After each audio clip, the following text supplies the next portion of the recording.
Então, vamos começar orando, depois a gente já vai trabalhando na nossa aula, tá bom? Vamos orar então. Pai, é sempre muito bom quando o Senhor permite que nós nos juntemos para estudarmos a tua palavra. Nós te agradecemos porque o Senhor nos ajudou separando esse dia para dedicarmos ao estudo, para estarmos juntos, para meditarmos sobre o que é ser corpo de Cristo. Mas à medida que fazemos isso, nós também paramos para meditar quem é o Senhor, Pai. É muito importante porque da maneira como o pastor Cantoca já nos lembrou há 3 semanas, o Senhor é grandioso, o Senhor é maravilhoso, o Senhor é o único e verdadeiro Deus, e ainda assim é um Deus amoroso, um Deus que se relaciona com a sua criação, mas não basta se relacionar, Pai, o Senhor escolheu nos salvar, e não nos salvou para qualquer coisa, o Senhor nos salvou para sermos para o louvor da tua glória, e para que nós estejamos satisfeitos em te servir, Pai. Ajuda-nos, então, a praticarmos as boas obras para as quais o Senhor nos salvou, Pai. Ajuda cada um de nós agora para que possamos meditar também no muito que o Senhor tem feito em nossas vidas, enquanto o Senhor quer fazer ainda. Ajuda-nos, abre nosso entendimento e que a tua palavra seja o principal em nossas vidas, Pai. É em nome de Jesus que nós oramos. Amém. Muito bem, vamos falando com quem está, né? Como eu estava comentando, como a gente adiantou, né, no site, no grupo da igreja, a ideia é que nós estudemos agora por um tempo o que são disciplinas espirituais, né? Nós temos o Vinícius e eu estaremos usando esse livro aqui como base, né? Não é texto obrigatório, mas é um livro base, né? O Disciplinas Espirituais, como que chama? Donald Whitney. Donald Whitney, obrigado. Ler ao contrário estava um pouco difícil. Oi, Vinícius. Não é leitura obrigatória, mas é recomendado, né? Quem puder comprar, o Fábio tem, está com preço bem especial. Ler nunca é demais. É verdade, o Fábio tem e de repente você não paga, e de repente não, você não paga nem frete, né? E então é muito interessante esse tema. E como que nós vamos fazer, né? Ele aborda 12 temas para que ele chama de disciplina espiritual, né? Eu e o Vinícius vamos nos revezar dando as aulas. E nós também não temos pressa para cumprir esses 12 temas. Não quer dizer que são 12 temas, serão 12 semanas. Podem ser 13 semanas, podem ser 14, 18, 24, 36, o que seja. A ideia é que o ritmo seja o suficiente para que cada um de nós entenda o conceito, coloque em prática, discuta suas dúvidas e que nós nos ajudemos mutuamente para isso, tá? Hoje nós vamos ter uma primeira aula que é bem introdutória, né? Eu quero convidar todos a abrirem suas Bíblias na segunda carta de Paulo a Timóteo, capítulo 2, versículos 1 a 13. 2 Timóteo 2, versículos 1 a 13. Então, o texto diz o seguinte, né? Então, 2 Timóteo 2, versículos de 1 a 13, diz assim: Tu, pois, meu filho, fortifica-te na graça que há em Cristo Jesus. E o que de mim, entre muitas testemunhas ouviste, confia-o a homens fiéis, que sejam idôneos para também ensinarem os outros. Sofre, pois, comigo as aflições como bom soldado de Jesus Cristo. Ninguém que milita se embaraça com negócios desta vida, a fim de agradar aquele que o alistou para a guerra. E se alguém também milita, não é coroado se não militar legitimamente. O lavrador que trabalha deve ser o primeiro a gozar dos frutos. Considera o que digo, porque o Senhor te dará entendimento em tudo. Lembra-te de que Jesus Cristo, que é da descendência de Davi, ressuscitou dos mortos, segundo o meu evangelho. Pelo que sofro trabalhos e até prisões como um malfeitor, mas a palavra de Deus não está presa. Portanto, tudo sofro por amor dos escolhidos, para que também eles alcancem a salvação que está em Cristo Jesus, com glória eterna. Palavra fiel é esta: se morrermos com ele, também com ele viveremos. Se sofrermos, também com ele reinaremos. Se o negarmos, também ele nos negará. Se formos infiéis, ele permanece fiel, não pode negar-se a si mesmo. Esse texto é bem interessante porque vai falando várias coisas, várias necessidades sobre vários conselhos, né, que Paulo deixa para Timóteo, e nós vamos vendo aqui, né, de pano de fundo, sempre a ideia de que é necessária disciplina, né? Paulo fala no versículo 4, né? Ninguém que milita se embaraça com negócios desta vida, a fim de agradar aquele que o alistou para a guerra. Aqui ele dá a ideia de um soldado. O versículo 5 diz: e se alguém milita, não é coroado se não militar legitimamente. Aqui algumas traduções vão dar a ideia de um atleta, né? De competir legitimamente, conforme as regras. E, finalmente, ele fala do lavrador, que trabalha, deve ser o primeiro a gozar dos frutos, né?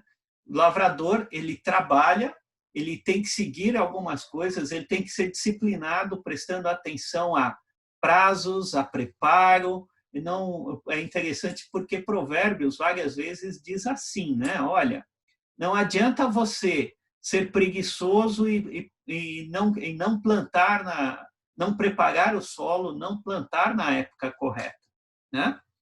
Nós vamos trabalhar esse texto um pouquinho mais para frente. Mas agora, como um aquecimentozinho aqui, né?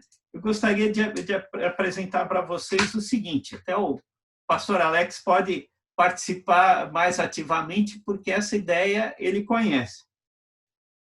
O que você faria se eu te dissesse hoje, profeticamente, ou fizesse uma promessa de que você venceria uma maratona daqui 2 anos? Que impacto isso geraria em você? Primeiro, se eu ouvisse isso, primeiro ia ficar assustado. Como assim, né? Uma maratona e em 2 anos, né? 2 anos tá bom o prazo, Marcelo. Tá bom? Tá bom. Então, viu? Absurdo. Pode falar. Que você pode se preparar para uma maratona se você já tiver alguma experiência de corrida, em 3 meses. Se você não tiver nenhuma, em 6 meses. Ah, é? Opa, então foi com muita disciplina, né? Mas é possível. Legal. Joia. Chegamos no ponto. Algumas possibilidades que eu elenquei aqui, né? Bom, já que eu vou ganhar mesmo a maratona daqui a 2 meses, isso é uma promessa, é uma profecia, eu sento e espero. Outro ponto é o que, em geral, a gente faz, né? A gente corre para a loja, compra todo o uniforme, compra todos os equipamentos e diz, estou pronto. A terceira tá bom, eu vou procurar um treinador primeiro para ele me ajudar a organizar, né? A me organizar, dizer o que eu preciso fazer, como eu me preparo. E a outra também eu já saio treinando, sabendo tudo o que é necessário fazer ou deixar de fazer. Então, o mais correto, né, seria, já que eu tenho 2 anos para me preparar para vencer uma maratona, então, primeira coisa, vamos procurar um treinador. Ele vai me aconselhar no que fazer, né? A partir daí, a gente monta um cronograma. Também nós vamos pensar em alimentação, em coisas que precisamos fazer. qual é o melhor calçado para usar, né? Qual é o uniforme que eu vou precisar lá. E, finalmente, a gente começa a trabalhar, né? O correto, então, é para atingir esse objetivo, né? É preciso de disciplina. O pastor Alex mesmo já adiantou aí, né? Se eu for disciplinado, em 6 meses eu posso estar pronto para correr a maratona, né? Mas o que quer dizer, então, disciplina? Essa disciplina quer dizer ter tempo para os treinos e encontrar prazer neles. Não adianta apenas fazer o treinamento porque eu sou obrigado a fazer. Eu preciso encontrar prazer nesses treinos. Esses treinos vão me conduzir a algo que eu quero muito fazer. Eles são necessários. Sem eles eu não chego lá, né? E também saber o que eu preciso abandonar e o que eu preciso abraçar. Então é uma questão de escolhas, né? Olha, já que eu quero muito concretizar essa profecia, então eu vou realizar esses treinos com muita vontade, mas também eu vou pegar tudo o que eu quero, o que eu preciso deixar de lado. Eu até gosto, mas eu vou ter que abandonar por causa desse projeto que eu tenho, desse plano, dessa meta, né? E uma coisa muito importante que nós veremos aqui ao longo do nosso trabalho de hoje, mas também vale para tudo. Não importa apenas começar bem, nós temos que terminar bem. Não adianta nada amanhã eu acordar às 5 da manhã, começar a fazer o treino, né? Encontrar o treinador, vou lá, faço todos os exercícios, se no segundo dia eu já não estou nem aí. Né? Eu preciso começar bem, eu preciso terminar bem. Por isso eu preciso que aquela meta me apaixone, porque senão vai ser muito fácil de desistir, né? Bom, já que a gente já falou de disciplina, vamos pensar no seguinte: o que significa disciplina, né? Antes de mais nada, disciplina tem vários sentidos, né? Um deles é o controle que nós exercemos sobre nós mesmos para fazer algo. Então, é aquilo que eu pego e faço assim: ok, eu vou fazer um bolo. Eu não faço o bolo de qualquer jeito. Por mais que eu me ache criativo, eu vou ter uma receita, vou seguir essa receita, vou acompanhar tudo que está sendo feito ali, né? Ah, eu quero ter dentes saudáveis. Puxa, dentes saudáveis quer dizer saber escovar bem os dentes, saber usar bem o fio dental, ter a disciplina de, depois de cada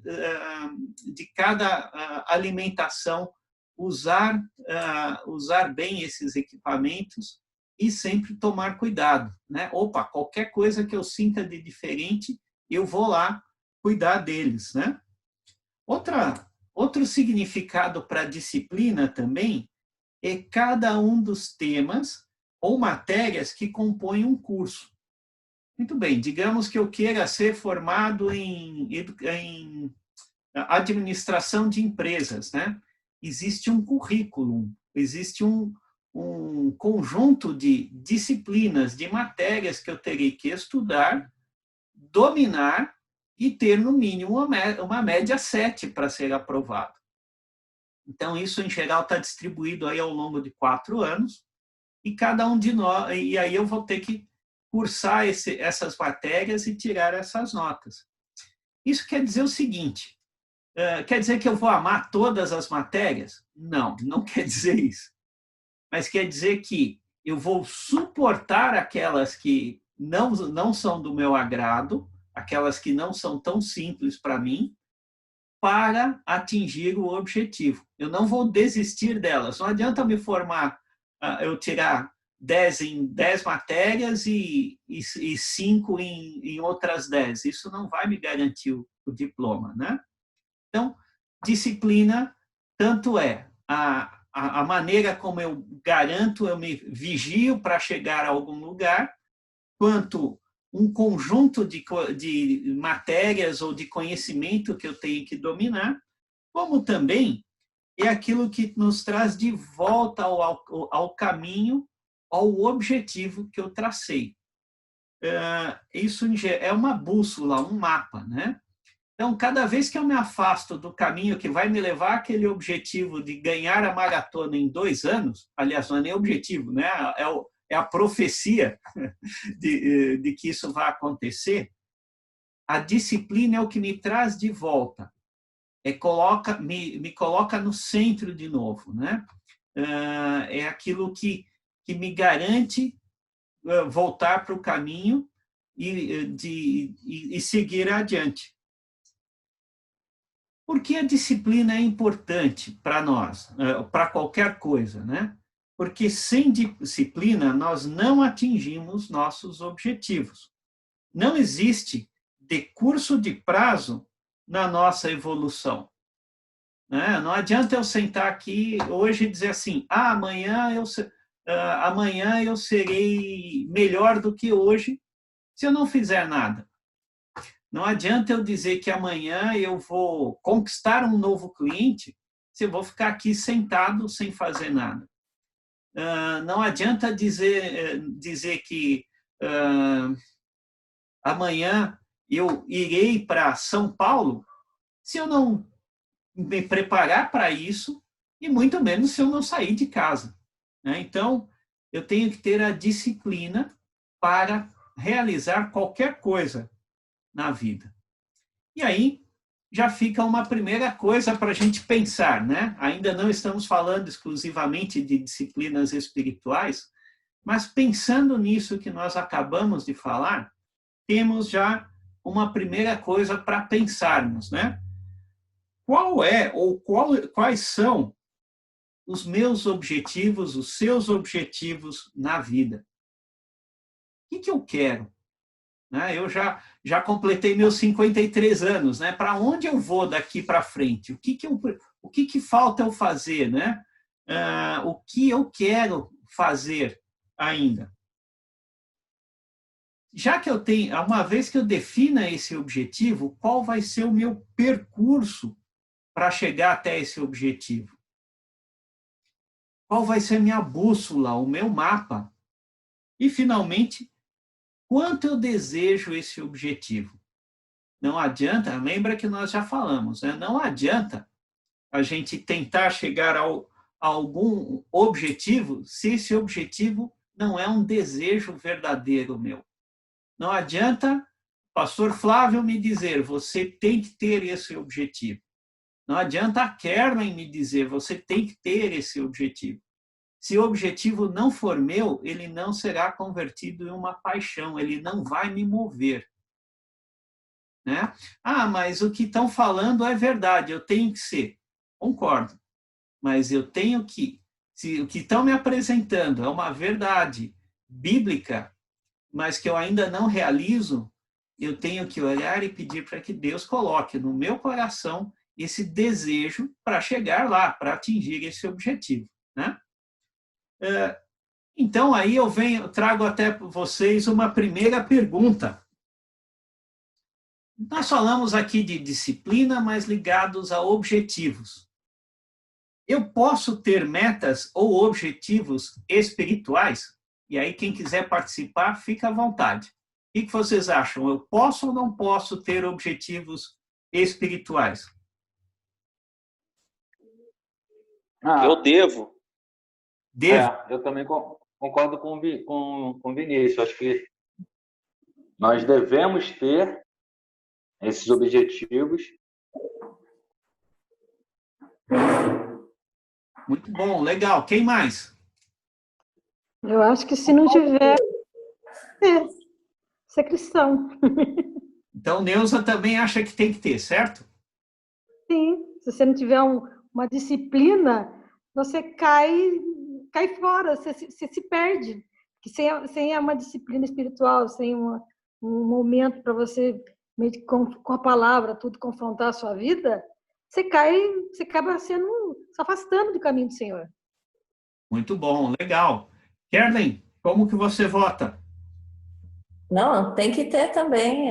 Se você não tem isso, é como você apenas nasceu, mas não se desenvolve. Então, você é atrofiado. Você pode até ter nascido, mas não vai acontecer mais nada. Você não vai saber andar, você não vai saber comer, você não vai fazer nada, principalmente sozinho. Você não vai crescer, né, Kelly? Ô, Marcelo. Crescimento nem... Vou lembrar aqui da nossa presidenta. A gente só não pode ser aquele que fala assim, ó, a gente não tem uma meta, mas quando a gente alcançar a meta, a gente dobra a meta. Perfeito. Mas eu estou brincando assim, mas é interessante a gente também fazer uma distinção de objetivo e meta, né? Eu sei que você falou assim de uma forma mais geral, né? Mas eu vou usar essa distinção para fazer um contraponto, né? Todos nós sabemos que nós devemos ter objetivos. E, pelo menos na administração, né, quando a gente fala em gestão e meta, já é quando você começa a mensurar, né? Isso. Você já começa a colocar números. Então, a gente tem que ter, mas a gente também tem que ter um cuidado para a gente não estabelecer uma meta, um indicador de desempenho, tipo, eu tenho que ler a Bíblia todos os dias, e eu começar a marcar aquele cheque ali, né? Porque a meta, ela vai ser, vamos dizer assim, o mensurado do meu objetivo. E muitas vezes o que a gente acontece é que a gente fica tão focado em cumprir uma meta, eu tenho que ler a Bíblia inteira esse ano, que a gente perde o objetivo, que é crescer espiritualmente. Sim. Então a gente tem que ter o objetivo, e acho que podemos até colocarmos algumas metas relacionadas a esses objetivos, mas sempre percebendo que o foco é o objetivo espiritual e não a meta, que é a mensuração desse objetivo. Porque às vezes acontece isso, né? Tenho que ganhar 10 almas para Jesus, senão não tenho que orar tantas horas. Sim. Só para estabelecer um contraponto, né, dentro dessa questão. Não, beleza, legal. Edson e Raquel, querem comentar alguma coisa?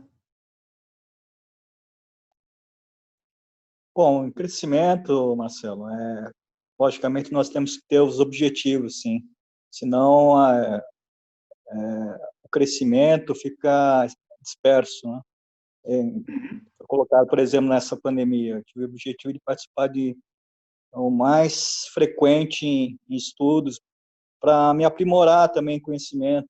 Isso é um dever nosso, estar crescendo na palavra e buscando realmente. Isso realmente gera um aprimoramento.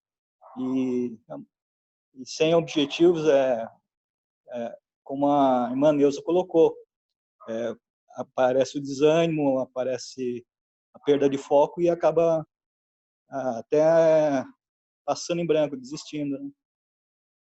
Isso aí, joia. Legal, Edson, obrigado. Raquel, quer comentar alguma coisa?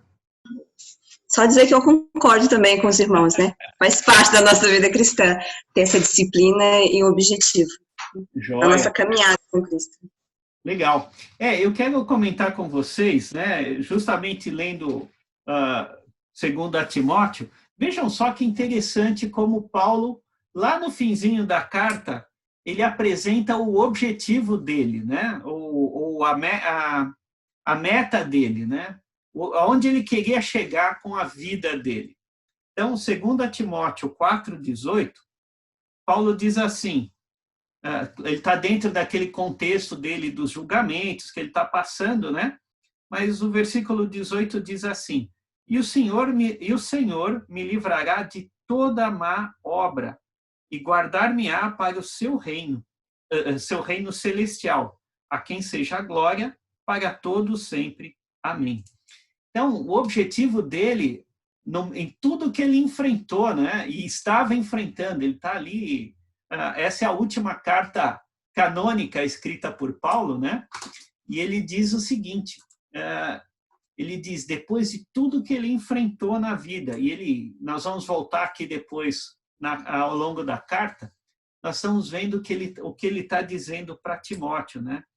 Mas o que ele diz o Senhor me livrará de toda má obra e o objetivo dele é, né, guardar-me-á para o seu reino celestial. Essa era a meta de Paulo, né? Onde ele quer chegar? No reino celestial que Jesus prometeu para ele. Como é que ele fez isso, né? Essa é um pouco do que nós vamos ver, né? E a gente acabou vendo que existe sim, né, o convite na Bíblia para que a gente tenha essa disciplina. Pegando agora, então, o restante do livro, né, da segunda carta a Timóteo, o que nós vamos ver como exemplo de Paulo, né? Paulo, no capítulo 4 ainda, versículos 16 a 18, vejam só qual é o desejo dele. Ele diz assim, né? De novo, né, dando contexto do que aconteceu, ninguém me assistiu na minha primeira defesa. Antes todos me desampararam. E isto não lhe seja imputado. Mas o Senhor assistiu-me e fortaleceu-me. Fosse cumprida a pregação, e todos os gentios a ouvissem, e fiquei livre da boca do leão. Então, o objetivo de Paulo era justamente esse, né, não importa o que estava acontecendo, mas o Senhor assistiu e fortaleceu-o para que fosse cumprida a pregação a todos os gentios. O que quer dizer isso, né? Ele teve, lá em Atos 9, quando ele foi chamado, vejam só o que Jesus disse sobre Paulo, né? Então, Atos 9, versículos 15 e 16, Jesus disse o seguinte para Ananias, né? Quando Jesus está avisando Ananias, né, de que ele precisa ir lá, impor as mãos sobre Paulo, orar com ele, para que Paulo volte a ver, né? Ananias, a princípio, diz, não quer ir, né? E Jesus insiste com ele, né? Disse-lhe, porém, o Senhor, vai, porque este é para mim um vaso escolhido para levar o meu nome diante dos gentios e dos reis e dos filhos de Israel. Então, esse foi o chamado de Jesus para Paulo. Agora, olha que interessante, não parou aí, né? O versículo 16 diz que Jesus vai mostrar a Paulo quanto deve padecer pelo nome de Jesus. Quando Jesus o chamou, já deu isso, já deu essa profecia. Você vai fazer isso, vai levar o evangelho e vai sofrer. E quando a gente vê o final ali, né, quando Paulo está falando nos versículos 16 a 18 do capítulo 4 de 2 Timóteo, ele fala a mesma coisa. Olha, não me importa o sofrer. O sofrer estava previsto, mas estava previsto também que o evangelho seria levado adiante. Então, o objetivo de Paulo, aliás, o objetivo que Jesus deu para Paulo se tornou o objetivo de Paulo também. Ele desejou aquilo, né? Bom, mas como é que Paulo usou a disciplina, então, né? Como que foi isso? Vejam só. Voltando lá no capítulo 1 de 2 Timóteo, vejamos o versículo 12, o que ele diz, né? Falando a Timóteo, Paulo diz assim, que por causa do evangelho, né, que ele foi constituído pregador, ele diz assim, por cuja causa do evangelho, padeço também isto, e não me envergonho, porque eu sei em quem tenho crido, e estou certo que é poderoso para guardar o meu depósito até aquele dia. Então, primeira coisa, né? A disciplina ajudou Paulo a não se envergonhar. Não se envergonhar do quê? Versículo 8, né? Ele diz assim, portanto, para Timóteo, né? Não te envergonhes do testemunho do nosso Senhor, nem de mim, que sou prisioneiro seu. antes participa das aflições do evangelho segundo o poder de Deus. Então, Paulo não se envergonhava das suas prisões, porque as prisões eram resultado daquele objetivo que Jesus deu para ele e que ele quer cumprir.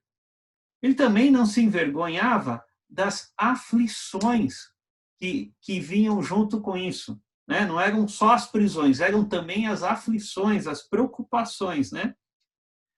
Mas também ele não se envergonha de tudo isso porque sabe quem o chamou. Sabe que Deus, que Jesus é suficiente para mantê-lo firme e guardar bem o tesouro que está guardado para Paulo, né? Também ele fala que ele não se embaraça com os negócios desta vida, né? A disciplina dele não permitia que ele se embaraçasse com as coisas dessa vida. Capítulo 2, versículo 4. Ninguém que milita se embaraça com negócios desta vida, a fim de agradar aquele que o alistou para a guerra. Então, Paulo sabia o que agradava Jesus e escolhia se afastar daquilo que o atrapalhava. Aquilo que agradava a Jesus, ele queria, ele abraçava. E o que não agradava, ele se afastava. Ele também mostrou a disciplina militando ou competindo de maneira correta. É o que está no versículo 5 do capítulo 2. Se alguém também milita, não é coroado se não militar legitimamente. Não adianta ser desonesto, não adianta fazer de qualquer jeito, né? Não adianta querer bancar o super crente se eu usando sinais externos. Esses sinais externos têm que corresponder a algo que aconteceu internamente na minha vida. E também tendo o bom exemplo de Jesus, né? Olha, deem uma olhada, vamos olhar o versículo 8 do capítulo 2. Olha que interessante. Lembra-te de Jesus Cristo, que é da descendência de Davi. Ressuscitou dos mortos, segundo o meu evangelho. Olha, Jesus é o Cristo, e apesar disso, ele sofreu entre nós a ponto de ter morrido, né? Ele deu a vida por nós. Foi parte do sacrifício, foi parte do objetivo de Deus para Jesus que ele morresse. Então, nós temos que estar prontos a lembrar sempre do exemplo de Jesus sobre qual é o limite do nosso, até onde nós teremos que ir para servir bem, do que nós temos que desistir, né? Hoje o pastor Cantoca citou, né, no Filipenses 2, de 7 a 11, Jesus desistiu ou se esvaziou da sua forma divina para estar como entre os homens, né? Sofrendo, tendo que dormir, tendo que comer, tendo que beber, passando por tudo que nós passamos para cumprir o plano que Deus tinha para ele. E, finalmente, também, onde está a disciplina, né? A disciplina está na certeza da presença de Deus conosco. Diz assim, né, os versículos 11 a 13. Palavra fiel é esta, que se morrermos com ele, também com ele viveremos. Pessoal, vamos fazer o seguinte, eu tenho menos de 1 minuto, vamos sair e voltar no mesmo link, senão pode ser que eu não consiga terminar a leitura. Tá bom? Então, estou terminando aqui essa sessão e já volto e espero por vocês. Tá? Até já. Ok? Bom, vamos lá. A Neuza ainda não chegou, mas vamos seguindo, senão a gente não termina, né? Então, eu vinha dizendo a vocês, né, que onde é que Paulo usou a disciplina? Ele usou a disciplina também tendo a certeza da presença de Deus na vida dele, né? Vejamos os versículos 11 a 13 do capítulo 2 de 2 Timóteo. Palavra fiel é esta, que se morrermos com ele, também com ele viveremos. Se sofrermos, também com ele reinaremos. Mas, se o negarmos, também ele nos negará. Se formos infiéis, ele permanece fiel, não pode negar-se a si mesmo. Então, uma lógica bem interessante, né? Se nós morremos com ele, nós vamos viver com ele eternamente. Já temos essa promessa. Se nós sofrermos com ele, reinaremos com ele também. Se nós o negarmos, ele também nos negará. Então, cuidado com isso, né? O que é negar, né? Mas, finalmente, olha que interessante. Se nós formos infiéis, Deus continua sendo fiel. Porque ele não pode negar-se a si mesmo. Então, muito interessante isso. Agora, valeu a pena tudo isso que Paulo falou? Vejamos como foi o fim da história dele, né? O capítulo 4, então, vai contando esses episódios do fim da vida de Paulo, né? Versículo 6. Vejam só que interessante, né? A vida de Paulo serviu para quê? Ele diz aqui no versículo 6, porque eu já estou sendo oferecido por aspersão de sacrifício, e o tempo da minha partida está próximo. Vejam que interessante, ele está considerando a morte dele, que está se aproximando, que será como um sacrifício, uma oferta no altar para a honra do nome de Deus. Ele também olha os resultados que ele obteve, né? Ou que Deus concedeu a ele, melhor dizendo. Versículos 7 e 8. Combati o bom combate, acabei a carreira, guardei a fé. Desde agora a coroa da justiça me está guardada, a qual o Senhor, justo juiz, me dará naquele dia. E não somente a mim, mas também a todos os que amarem a sua vinda. Então, ele olhando a vida dele, além de saber que ele vai se tornar um sacrifício agradável para Deus, né, de aroma agradável para Deus, ele diz o seguinte, que ele combateu o bom combate. Ele foi o bom soldado. Aquele soldado que ele mencionou, que ele estimula Timóteo a ser, ele foi. Ele combateu o bom combate. Ele fez o que tinha que fazer, ele lutou. Ele acabou a carreira. E aqui, né, usa aquela ideia de atleta. Ele competiu. Ele fez o que tinha que ter sido feito. E também ele fala de guardar a fé. Lembra daquela ideia de que não importa, a gente tem que começar bem e terminar bem? Paulo está dizendo, eu guardei a fé. Eu estou terminando bem. Tanto que eu vou receber a coroa da justiça. E quem vai entregar é Deus, o justo juiz.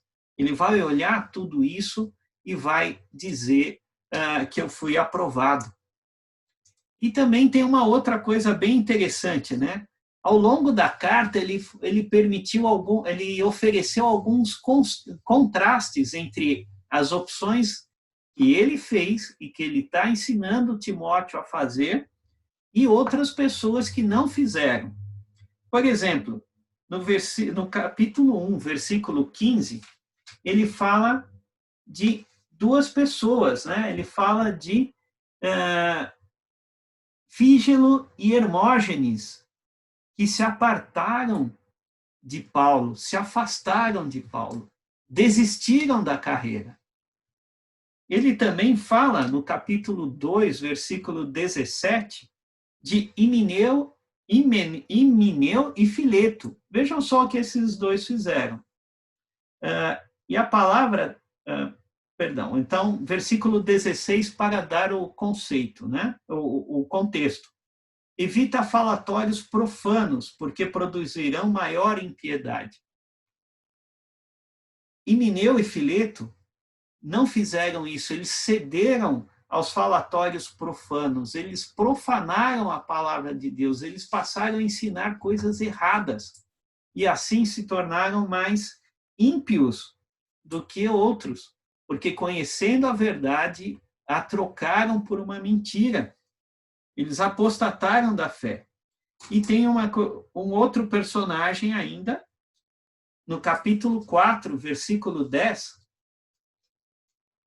que também chama a atenção, né? 4:10 diz assim que, porque Demas me desamparou amando o presente século. Irmãos, Demas estava com Paulo, participou com Paulo, aprendeu com Paulo, mas em determinado momento, o objetivo de Paulo, que era servir bem a Deus, não era mais o dele. Ele escolheu seguir as paixões do mundo. Esses são os contrastes todos. Então, Paulo está usando o exemplo dele para ensinar Timóteo sobre o que deveria fazer Timóteo em sua vida. E sobre como usar a disciplina, né? Então, Paulo usou a disciplina para não se envergonhar, para não se embaraçar com os negócios desta vida, para militar e competir de maneira correta, teve o bom exemplo de Jesus e teve sempre a certeza da presença de Deus com ele. Ele teve, então, isso, ao viver isso, ele tem um testemunho de uma vida a Deus. Ele teve ele se considera uma oferta de sacrifício. Ele viu resultados positivos e viu também contrastes, pessoas que acabaram falhando nesse relacionamento com Deus. Qual é o fim disso tudo? O fim disso tudo é como a carta está escrita, né? A carta está escrita com os exemplos de Paulo, mas com o objetivo de estimular Timóteo na sua sequência, né? Então, nós vemos o peso do exemplo de Paulo, como é que ele acaba sendo para Timóteo, né? Então, por que Paulo escreve tudo isso para Timóteo? Para dar-lhe seu exemplo de como vale a pena viver a vida cristã. Não importa as circunstâncias, importa o fim, importa como vivemos e o que temos para entregar para Deus. Como seremos, né? Quando chegarmos lá no céu e for pesar, né? E Jesus for pesar o que nós fizemos com o que Ele nos deu, o que foi útil e o que foi inútil, né? Então, para apresentar-lhe a disciplina necessária para viver piamente, né? E o que é viver piamente? Essa palavra é muito interessante. Viver piamente, né? O inglês ajuda a gente nesse jeito, né? Em inglês, piamente quer dizer godly, ou seja, da maneira de Deus, né? Seria como se fosse Deus-mente. Então, ser piedoso ou viver com piedade é viver como Deus deseja. Tudo isso, Paulo dá todo esse exemplo para que a gente aprenda a viver com piedade. Que é, de novo, né, o versículo 12 do capítulo 4. Opa, é esse mesmo? Perdão, me perdi aqui. Não é esse, não. Mas, de qualquer maneira, Hebreus 12, 1 e 2, vamos lá, né, para não citar de memória e depois citar errado, mas o capítulo 12 de Hebreus, versículos 1 e 2, nos dá uma experiência muito interessante. Vejam só. Portanto, nós também, pois que estamos rodeados de uma tão grande nuvem de testemunhas, deixemos todo o embaraço e o pecado que tão de perto nos rodeia e corramos com paciência a carreira que nos está proposta, olhando para Jesus, autor e consumador da fé, o qual, pelo gozo que estava proposto, suportou a cruz, desprezando a afronta e assentou-se à destra do trono de Deus. Então, nossa disciplina é essa também, de que nós nos desembaracemos de todo o pecado, de tudo aquilo que está nos atrapalhando para servir bem Deus. Oi, Kernen, você queria me dizer alguma coisa? Kernen? Seu microfone está... 3:12 que você estava falando, não 4:12. É 3:12? Ah, ok, é isso aí. Obrigado. Nada como ter uma esposa atenta, né? Então, o capítulo 3 de 2 Timóteo, versículo 12, diz assim: e também todos os que piamente querem viver em Cristo padecerão perseguições. Nós temos que lembrar disso, né? Escolher Cristo não é servir a Cristo, não é escolher o fácil, é escolher o certo. E ao escolher o certo, incrivelmente, nós não vamos ter vida fácil, não, porque ao escolhermos isso, o mundo estará mais de olho em nós e pesará mais a sua perseguição contra nós. Nós seremos luz do mundo e sal da terra. Chamaremos a atenção para nós e, ao chamar a atenção para nós, condenaremos as ações dos ímpios, daqueles que não querem viver, que não se interessam pelo padrão de Deus para viver, né? Então, resumindo, né, quais são as orientações que Paulo deixa para Timóteo? Eu separei as seguintes, né? Capítulo 2, versículo 1. Tu, pois, meu filho, fortifica-te na graça que há em Cristo Jesus.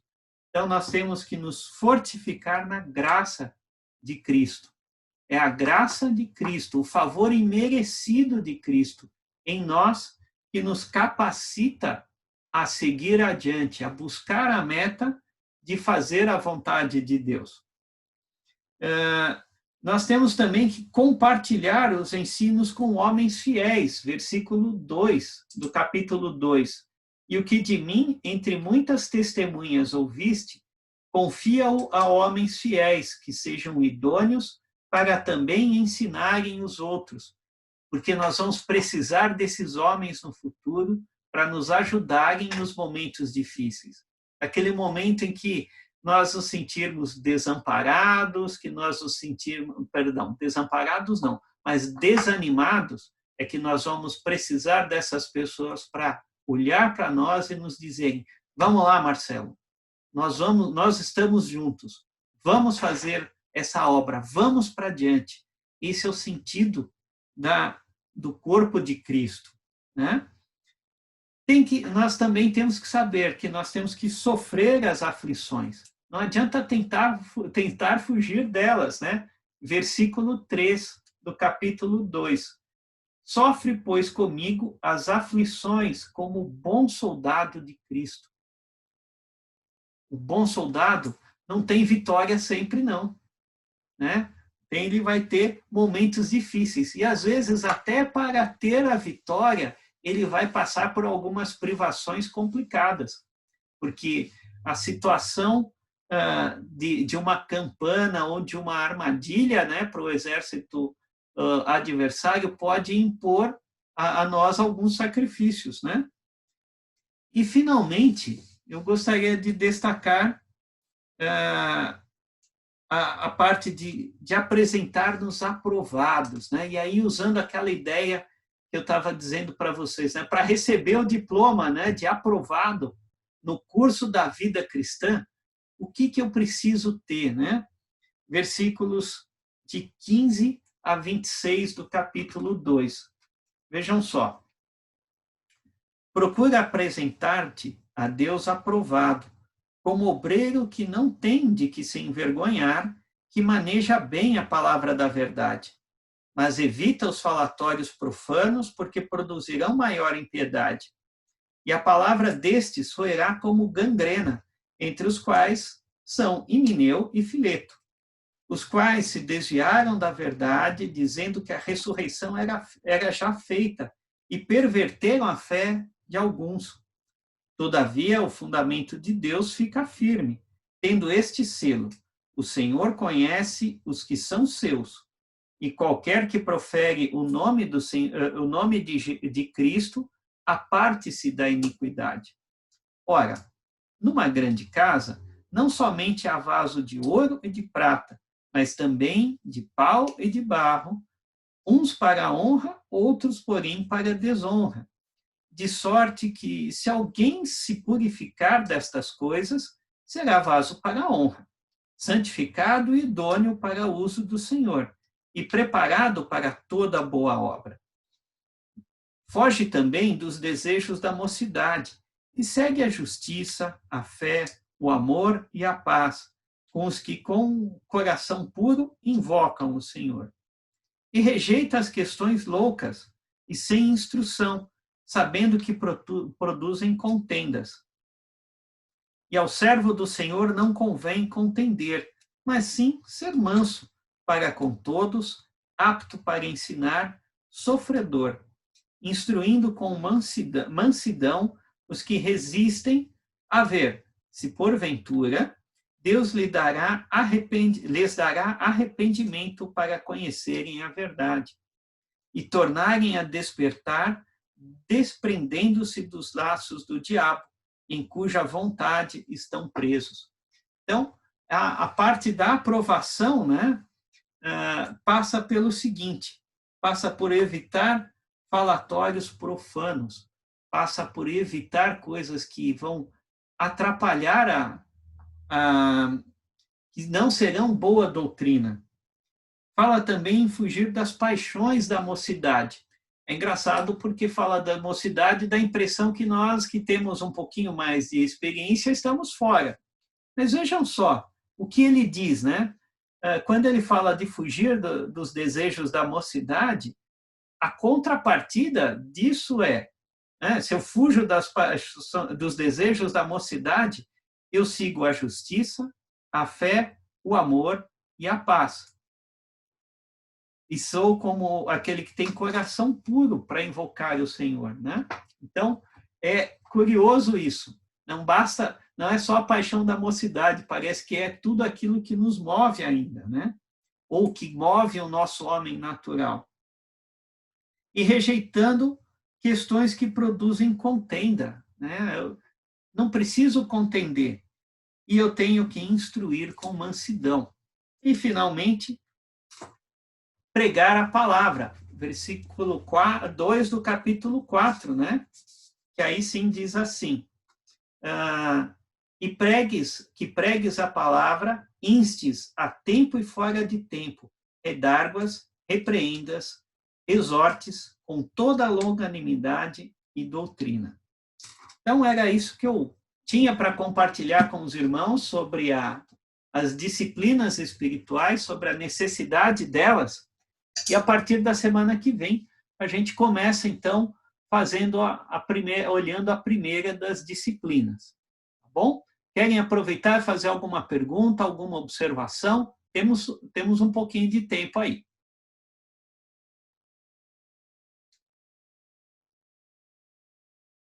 Não? Estão todos satisfeitos com o que fizemos hoje? Pastor? Só que vai começar agora às 19 horas com o das crianças. Isso. Por isso estou encerrando, hein? Ok, pessoal? Então, fiquem à vontade, podem escrever para mim depois podem escrever para mim depois por WhatsApp ou o e-mail, e a gente vai trocando informações. Eu vou pôr esses vídeos também no nosso...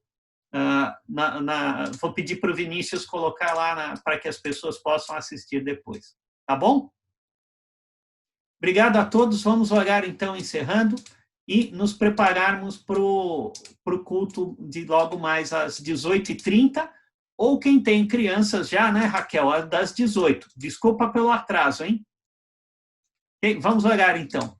Pai, nós te agradecemos porque o Senhor usou a vida do apóstolo Paulo e de Timóteo para nos ensinar, Pai. É incrível ver como o testemunho deles é importante, é poderoso, e é importante também podermos te servir adequadamente, Pai. Te agradecemos porque o Senhor está ao nosso lado para podermos crescer espiritualmente, e é o que o Senhor deseja. Então, que nós nos importemos, nos esforcemos para ter em nossos corações o desejo de crescimento espiritual, como nosso mesmo, e não porque estão impondo a nós, Pai. Ajuda-nos a te servir cada vez mais e melhor, e pedimos que o Senhor abençoe o nosso tempo agora no culto, como corpo de Cristo também, Pai. É em nome de Jesus que nós oramos. Amém. Obrigado, pessoal. Boa noite para todos e até semana que vem, se Deus quiser. Até mais tarde. Amém. Valeu. Tchau, tchau. Daqui a pouco.